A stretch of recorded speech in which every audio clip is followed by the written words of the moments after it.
Yeah, welcome everyone. Thank you for joining this webinar that we have today regarding the Executive Master in Finance at HEC Paris. So my name is Imre Sapari and I'm Program Advisor for this program at HEC. So today, just briefly mentioning that the Executive Master in Finance is a program designed for finance professionals that are looking to broaden their skill set in finance and improve and enhance their quantitative skills, and hence allow them to advance in their careers. And so today I'm joined by the academic director, Evren Ors. So it's the academic director of this program, and we'll both be telling you a bit more about the program so that you know the in and outs and you can see if this is the right program for you. So firstly, I'll make a brief introduction on HEC. For those of you less acquainted with the school, Evren will then go and explain why the program was created and for whom, the structure, what you will be learning, and eventually also what the faculty, the people you will be learning from, which is a great asset at HEC. And finally, we'll have some time. I will talk to you about the admissions process if you're interested in applying. And we'll have some Q&A to take all your questions. So before I start with an introduction with HEC, we want this webinar to be interactive and obviously useful for you. So there is a Q&A box in Zoom where you can ask the questions as they come to you, and we'll be glad to answer them at the end. So don't be shy and let us know. So now regarding the agenda, so now the brief introduction on HEC. So HEC is the #1 business school in France, and actually has been consistently ranked #1, #2 in executive education worldwide by the Financial Times. So thanks to the quality of the education, the students, and how they succeed after they graduate. It is recognized, the school is recognized internationally because they are by decision makers, entrepreneurs, and change agents, since graduates have an impact in society as a whole. And actually, that's one of the missions of HEC, to have impact in the livelihoods of the students and change their and improve their future and their job prospects and what they can do, and also impact organizations and the society overall. And thanks to an innovative and impactful education. So being at the intersection of academic research and business practices. So you will be learning not only from researchers that are working on the main topics of interest today in their fields, but also from business practitioners to solve today's challenges and the challenges of the future. So, there is also an important aspect of HEC, which is the strength of its network. So along the years, so there's a huge community that has been built, and there are 70,000, more than 70,000 alumni that form a really cohesive alumni group, and are willing to help each other to network and boost their careers and achieve their goals. So those are a few words I wanted to say about HEC. And now, without further ado, let's go more in details about the Executive Master in Finance, and Evren is the perfect person to talk to you about it. So over to you, Aaron. Thank you, Imre. Thank you for this introduction. So maybe a few words about myself. I'm a professor. I'm an associate professor of finance at HEC Paris. I've been with the school for the past almost 20 years, and I've been the academic director of the programs almost since its inception. And we are looking forward to receiving applications and have successful applicants in the classroom for the 9th cohort, which will start on October of 2023. So this is why we are having this webinar. So the program is basically a modular program that allows the participants to continue their professional lives, and then for 5 periods, 5 modules, which are basically 9 days if you don't count the travel days,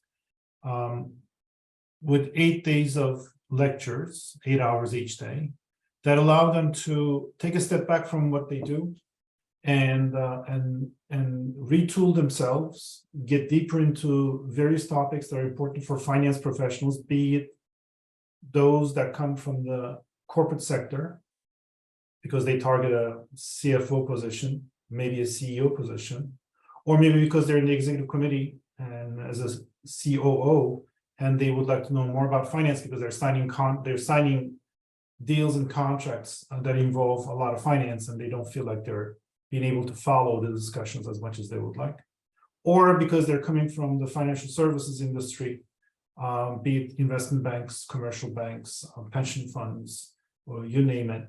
And because they, within that industry, they would like to make some changes to their careers. Maybe they want to move from, banking as we understand it, commercial banking, into venture capital, private equity, and so on and so forth. So the program is set up as such that you are in the classroom facing a cohort of professors who are lecturers in our department here at HEC Paris, plus some lecturers who are practitioners. Most of the lecturers have a lot of experience in teaching at this level. HEC Paris has different business units, if you want to call it that. We have the Grande École program for those who don't have the work experience yet. We have the MBA for those who have roughly 5 years of work experience. And then we have the executive education, which is for those executives that have longer work experience. And with this program, the idea was to combine the quality of teaching that we provide to those who are in the pre-experience program, the Master in International Finance, the EMIF program, which has been ranked #1 for the 8 years out of 9, because in 1 year, out of a decade actually, because in 1 year there was no ranking by the FT, but we've been constantly ranked #1, except 1 year when we were #2, and have the same professors also be in the classroom to teach executives, but in a more executive teaching oriented setup, hence the modular structure. So it's a relatively small program, so you get, as a result, the benefit is that you get more out of the interactions that you will have face-to-face on the Paris campus. And we have an upper campus, which is the main campus, and we have a lower campus where we have a building, which is like a manor house that we call the chateau. And we go back and forth between these two places. The teaching involves a blend of theory and case studies and simulations and testimonials. There's a lot of group interaction. We would like you to sort of share with us some things that that makes the discussion much more interesting. And then at the end, once you do the 5 modules, which start in October and end in June, and then you focus on your professional thesis. So this is not a research master's, it's a professional executive level master's. So you pick a topic that's of interest to you because either at work you are facing that problem, or maybe because you always want to know about this particular topic, but you never had the chance to become a specialist. So writing the thesis allows you to become a specialist.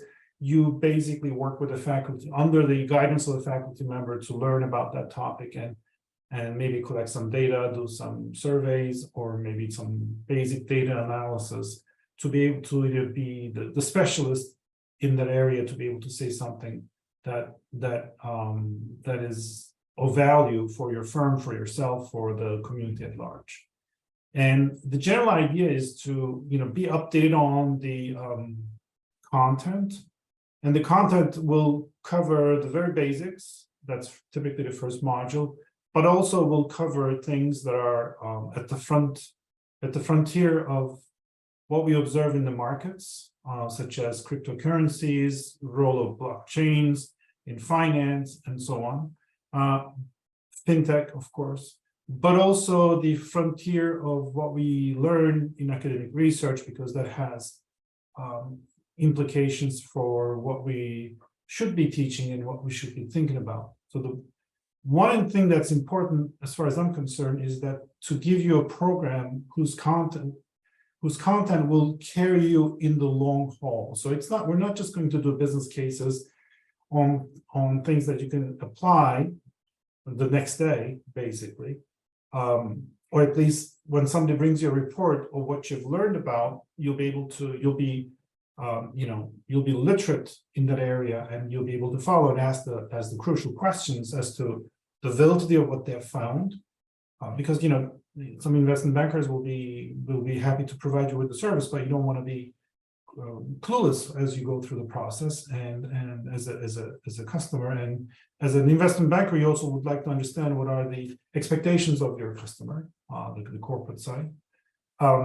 Just to give you one example, but also we would like you to keep a broader view on things, because today's problems will be surpassed or replaced with other problems in the economic area, in terms of the financial markets, in terms of the difficulties you may face when you're making decisions in the future. So this is a program that will tool you up for the longer haul. That's our goal, and that's one reason why this is not a program that's taught only by the practitioners. They do bring a lot of interesting and valuable content to our classrooms, but we also would like you to think about, you learn about the economic principles when you address a question. Why is it that we're observing the certain prices or certain innovations in the financial markets, and where is the supply coming from, where is the demand is coming from? Is this going to be an issue? Do we need regulation in this, and so on and so forth? So we would like you to be, big thinkers, and we realize that this investment in your will cost you not only in terms of money, but also in time and effort. Well, we would like it to be a long-term investment, not a short-term investment. That's the basic idea of this program. So for some of you, and I don't have a crystal ball, so I cannot tell you that Kevin will have this opportunity, whereas Juan will have that opportunity, and that Lionel will definitely get this position, whereas Nicola will be doing something else, or Simon. I don't have a crystal ball, but what I've observed running the program for 8 years is that for those of you who have grasped the opportunities, this program probably helps making certain career moves. I've seen people to move to CFO positions. I've known people to move to CEO positions, and some of them said to me, I don't have the hard facts, but they've said that going through the program definitely helped them to get those positions. Now, I cannot. I'll be very frank. I cannot guarantee that this will be the case for every single one of you. But there's definitely this effect that the program tries to add value, and it seems like for those who are invested in the program, take the time to learn the material and participate in the classroom discussions and talk with the professors, talk with the other members of the cohort, there seems to be an effect, at least that I can observe in some cases. So, you'll be tooled up, you'll be refreshed in terms of your knowledge base. You will have the opportunity to become an expert in one area through the thesis work, and you'll be solving many business cases, not just one, but many, many. And you'll be able to network with the alumni, but also with the larger HEC Paris network of previous graduates. Imre, could we change the slide? Okay, so this is a question that comes up, so that's why we wanted to give you some indication of what might a incoming cohort look like. As I said, typically we have corporate executives, we have also financial services experts. It's a mix, and the mixed the proportions change from year to year. Sometimes we have more people coming from the finance industry. Some years we have more people coming from the corporate industry. It's never 100% one or the other, but it's, so that's why we put down half, but it could be 60-40%. Typically, we have, given the structure of the industry, we have 25% female participants. Where we would be delighted to have more female participants, but it's just the way the industry structure. So we don't have as many applications.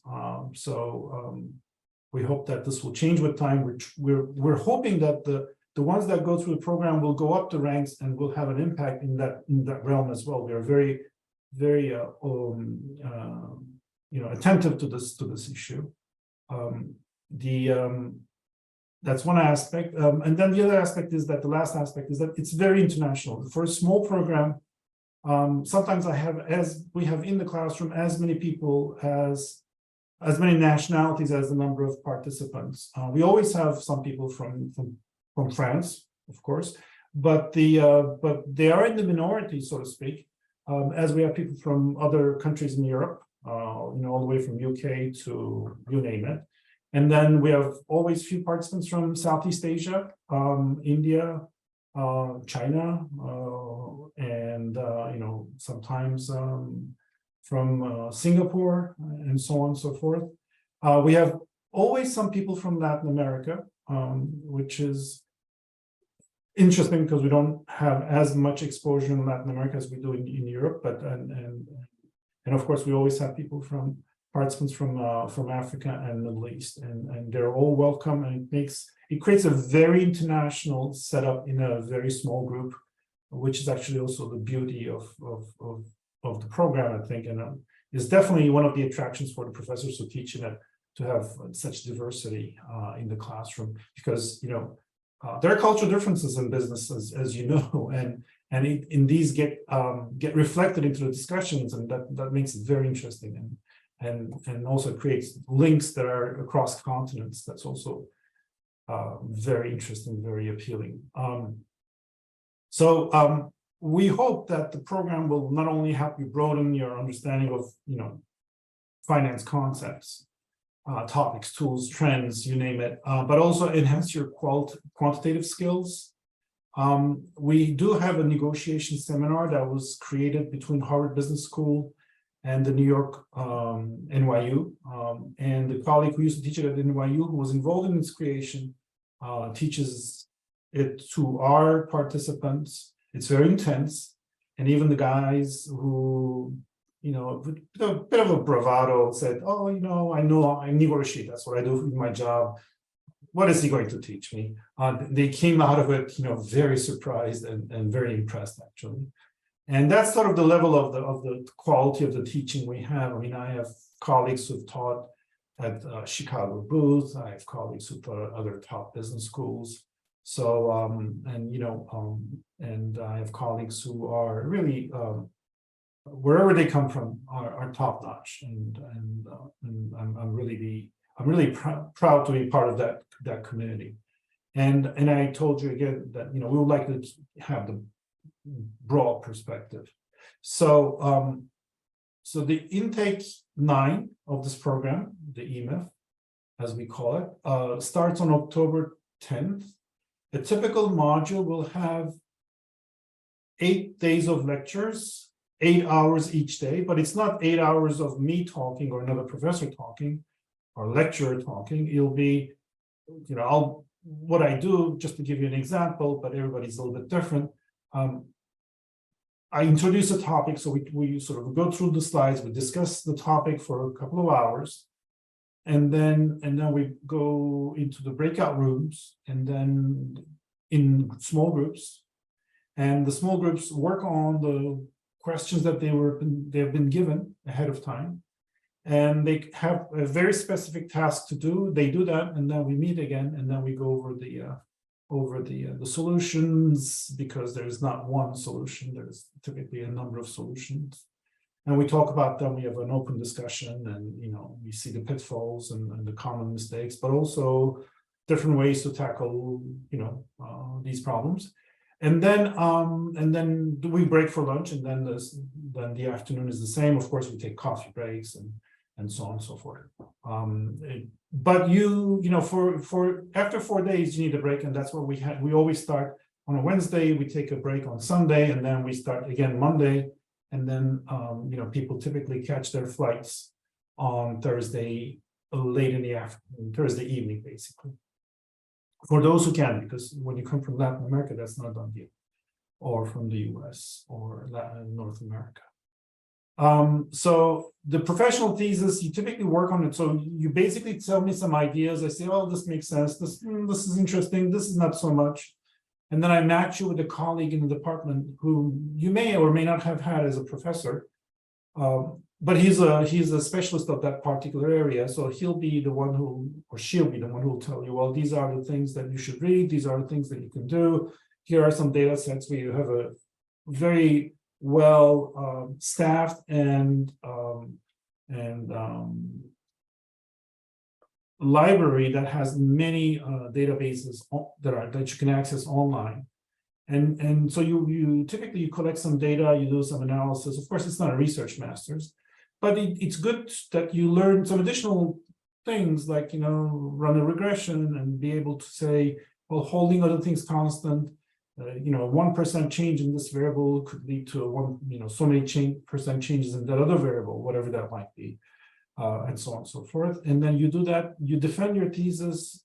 About this time, I'm going through thesis defenses now, and then you basically graduate in June or soon after. So that's for those who would like to apply and who would want to be part of the program, which I hope will be all of you.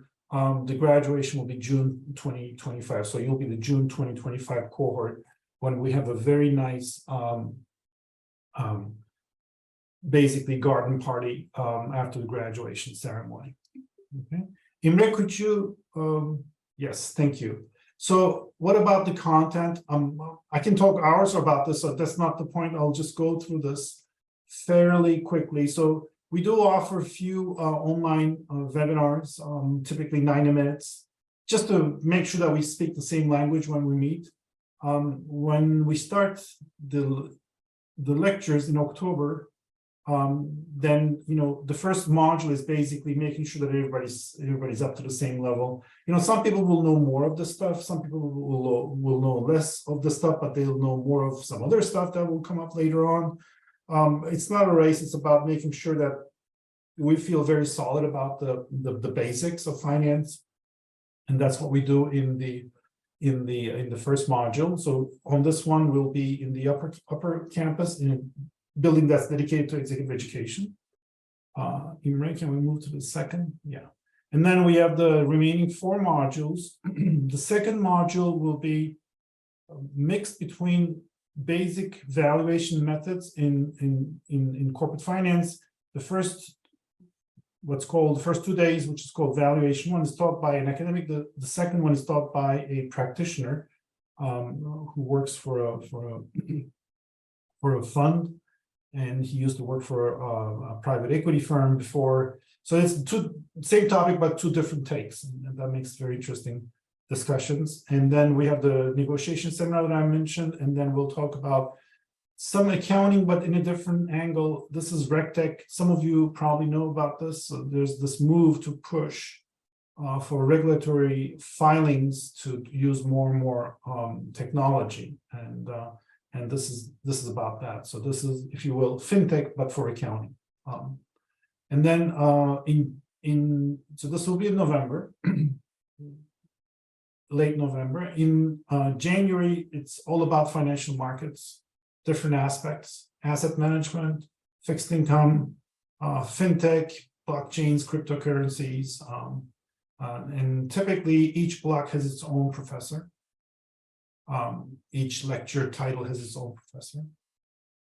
Then in March, we'll be moving. So this will be at the chateau in this manor house that we have in the lower campus. It's very nice, it's by a lake. January is not the prettiest time of the year in the greater Paris area, but you may have some sunny days. We have a nice terrace.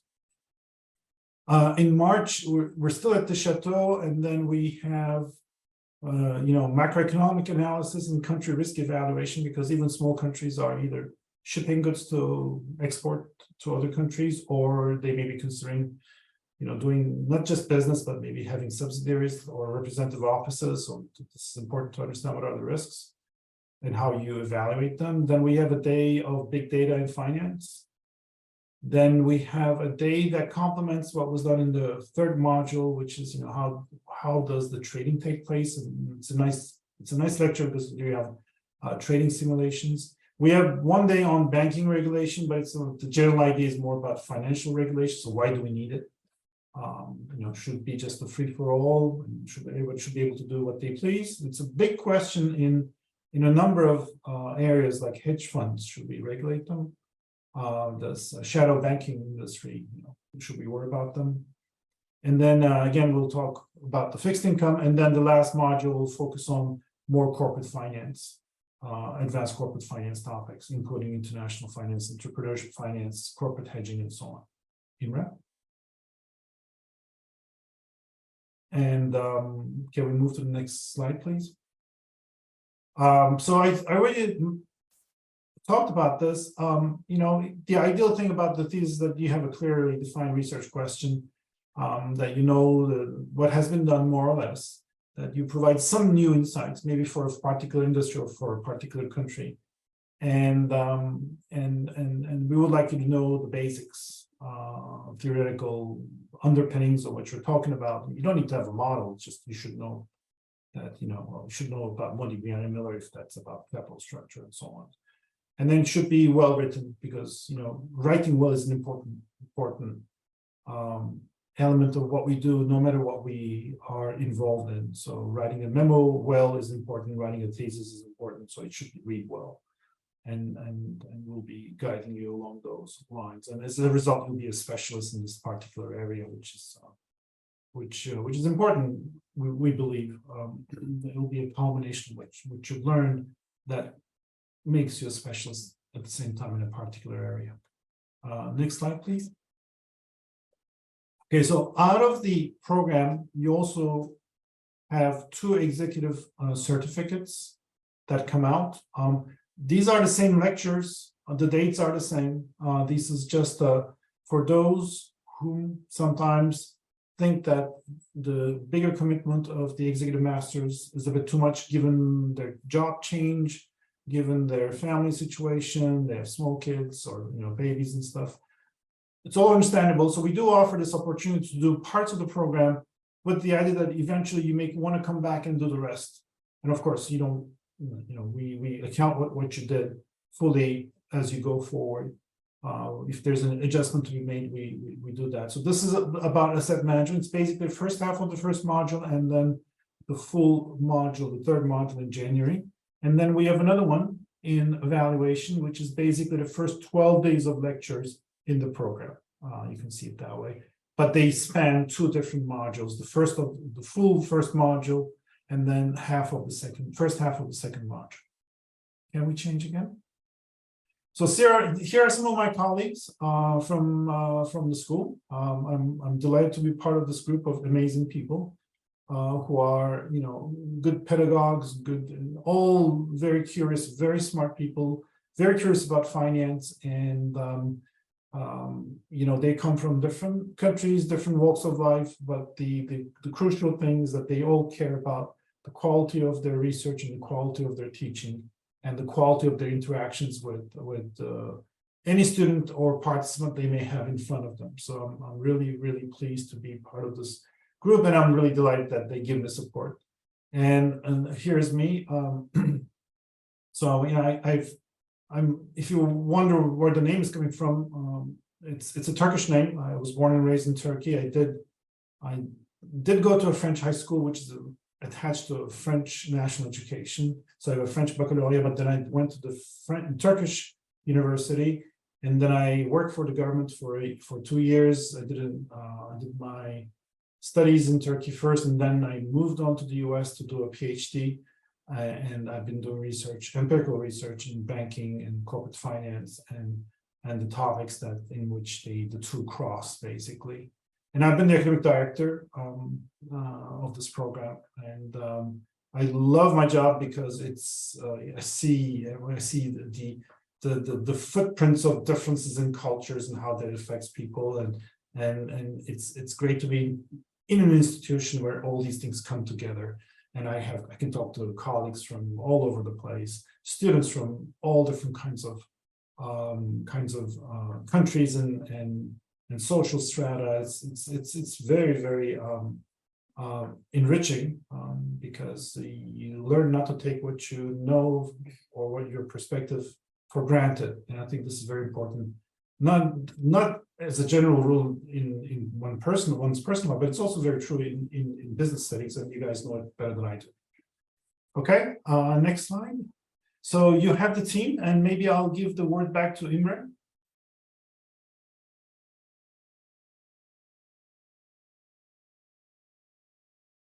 To introduce the team. Yes, sure. So as said, so Evren will be your academic director. He's coordinating everything. And then we have two other team members from delivery. So the delivery department will help you once the program has started. Yeah, making sure that everything goes smoothly. So the classes and that you have all the material, any questions you may have during the program, things you want to improve even, and so those will be your key contacts. And so now hopefully I mean all the things you've liked, all the things that we've been telling you about the program, you're interested in, and you would like to know more how to apply. So regarding the requirements, on average, people, the professionals joining have around 10 to 20 years of experience. Although, so there is a minimum of experience you should have if you want to apply of 5 years. It's an executive master, so you need to have experience to build from that. Then so there's a minimum as well regarding diploma. So you need to be an undergraduate, mostly from business, economics, scientific and engineering background. Although we also have some people that are lawyers and in business law. So that's also a possibility. And another point that is very important is that you're proficient in English. So you'll be learning a lot from the professors and from your peers. So you need to be able to communicate very well and exchange ideas and to make things seamless, and so that you go deep into the topics. Regarding the steps to apply, so the first step would be to have an introductory, preliminary interview with me to make sure so the program is a good fit. I would like to know your background, what you studied, what you're doing at the moment, and what are your career objectives to make sure that the program will benefit you. So then if you have the good profile, you will have to do an online application. I will send you the link. It's also in our webpage, so the EMIF page. And then you'll have a final interview with Evren. also to just review what yeah, your background is, what you want to do, but focus a bit more also on your knowledge in economics and finance.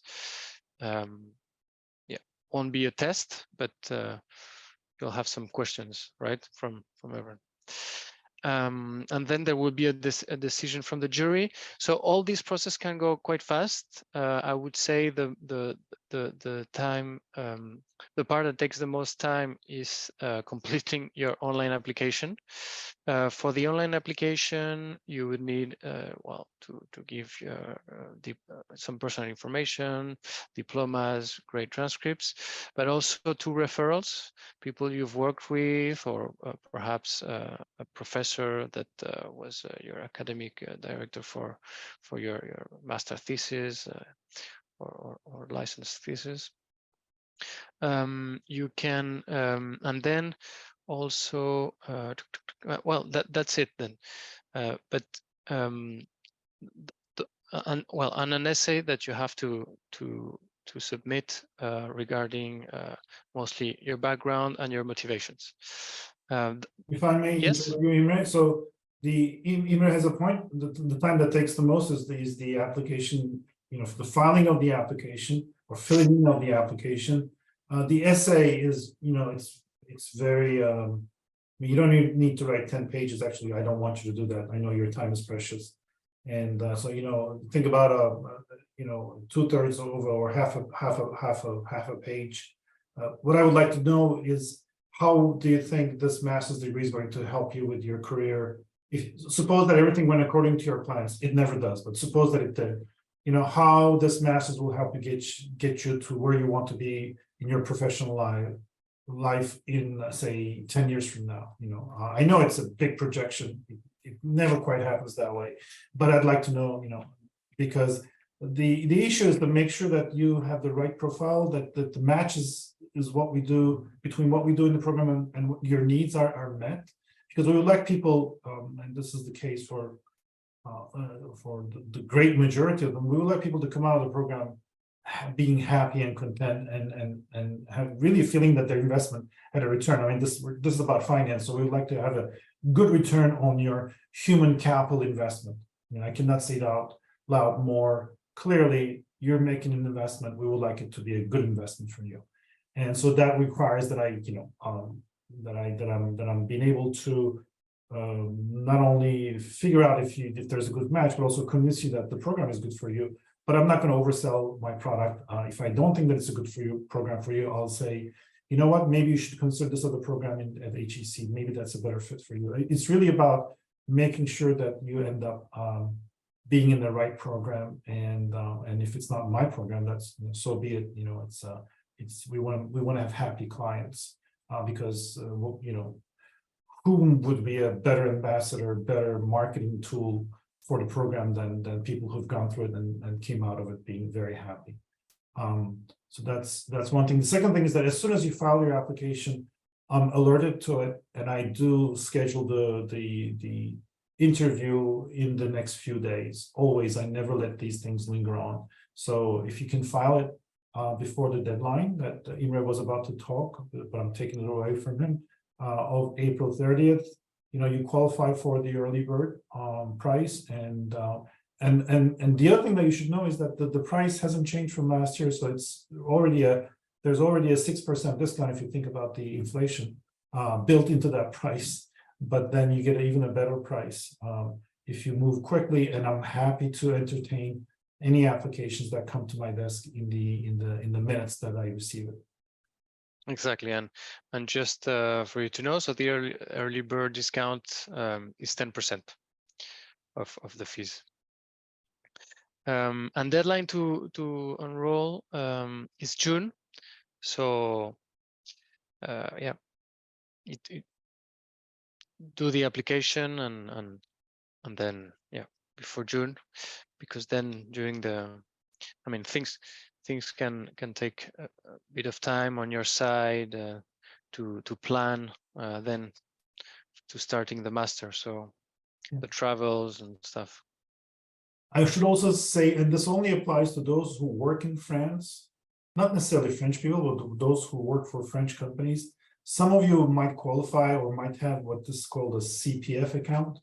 It's basically a training piggy bank that the government provides to you, or your employer provides to you through a scheme that the government has, and you can use those funds for the payment in part of the program. So that's also something that you should know about. All right. So and regarding the executive certificate, so it's the same thing, requirements and steps. The only thing is, well, it's a shorter program. In total, it will be 12 days, and the fees are 19,200. And also same deadlines. So, and if I may add again, sorry to interrupt you, Imre, there is no, I don't do an interview on these. I just take a decision based on the file that I'm given. all right. So now, so this is my email contact. So feel free to contact me if you want to know more, and send me your CV. I'll be glad to schedule with you a meeting.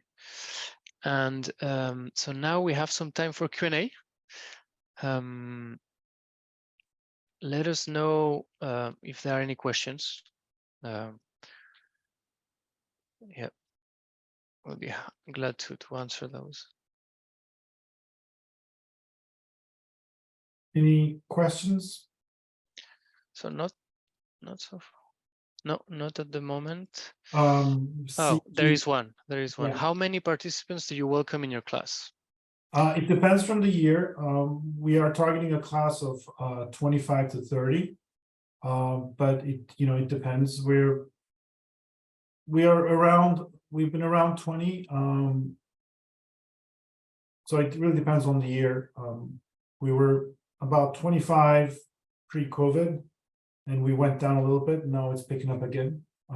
The small class setting it makes it so much nicer for the participants because they can ask questions. There's much more interaction. That's interesting. The ratio between faculty and students. a lot of professors.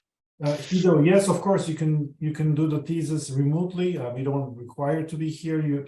If you were to collect some data, you can do it online.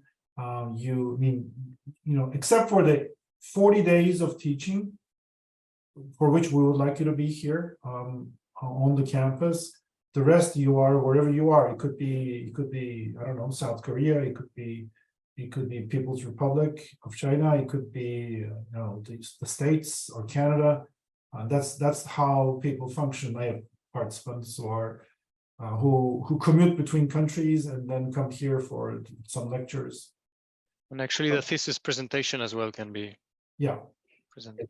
So, there's another question from Kevin. Can any of the modules be joined remote if unable to attend in person? So the modules need to be followed in person. So it's mandatory. Everything is face-to-face. That's how you're going to be learning. So if you cannot attend in person, it's not, you shouldn't be joining. Yeah, Kevin, we do have online programs that you do only in remote mode, if you will. But this program, given the small class size, we really want face-to-face interactions because for a number of reasons. One of them is that it's so much easier if you are here, because then your employer and your family, will have a harder time reaching you, which means that you can focus on what you're learning, which is not the case necessarily when you're doing things online, as we all know. And the other thing is that it's a nice break because we've been all since COVID, attached to our screens doing Zooms day in, day out.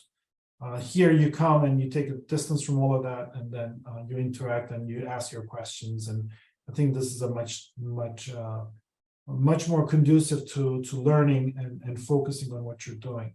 So it's not an online program, unfortunately. Severin, there's another question from Simon regarding corporate finance. How complementary is the curriculum related to the ICA corporate finance qualification? Yeah, so we don't train you for a particular qualification. be it SEMA or be it the other qualifications, other certifications. There's definitely overlap, but we don't have a particular qualification in mind. I let my professors decide what they think the most important topics that they should be covering, and they do cover them. And of course, they will be helpful, but we're not using a particular set of books or set of questions or set of exams with a view to prepare you for a certification or qualification. Yeah, so the average size of the cohort is nowadays is about 20. I'm hoping that will be 25 in the classroom come October, but who knows, if all of you apply, maybe we'll reach 30. We'll see. Any other questions? No, I don't think so. Yeah, so maybe we can put back your contact info, Imre, again, so that Yes.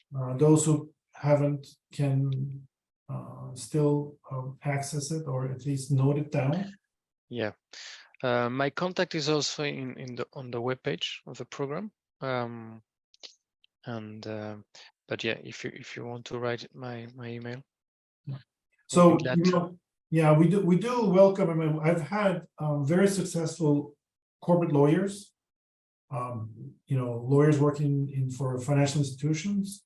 I've had very successful people who come from auditing or who are corporate accountants, but I also have very successful people who come from the corporate world or from from investment banking, from asset management. So it's a nice blend, we are open to the idea of welcoming people from other areas. I had a gentleman who was the operations officer, chief operations officer of a large healthcare company in the U.S.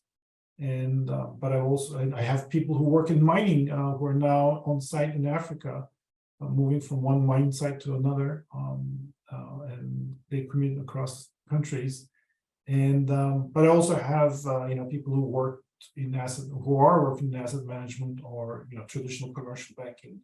So it's very nice mix. So you do have also a lot of different types of jobs, and the perspectives that these people bring is actually also very interesting. Whoever says mining says, okay, so when we do the valuation, well, maybe we should think about the real options. Should we go into this, or should we treat it as an option, a financial option? The fact that we might dig in and start extraction, or maybe we should wait. And how do you value that? The value of the option becomes the value of the mine, basically. So it's very interesting to think about these things from different perspectives, and this international setting in which people come from different professional areas makes it a very lively, very interesting setup. Any other questions? So no more questions. So I think we can wrap up. I will, if other questions come up, so I'm available. Please reach out. Yeah. So to wrap up, if you want to take a step back and refresh, your knowledge in finance, go deeper, work on problems, and this program could help you advance your career. So if I may add one last thing, is that I don't know how we managed to do it, but this has been the case in a very consistent manner. There's a very nice group dynamic among the participants. And one of the things that they regret the most is that the lectures are over and then they meet in some other platforms. But it's also really about not only having a net professional network, but also building up some very interesting friendships, and people come out of the program. They tell me, being a little bit sad that now that the lectures are over, and I think they're sincere. So I hope that you'll be part of that journey as well. Yep. All right. Thank you, everyone. Thank you, everyone, for attending this webinar. And hope to see you soon. everyone. Bye-bye.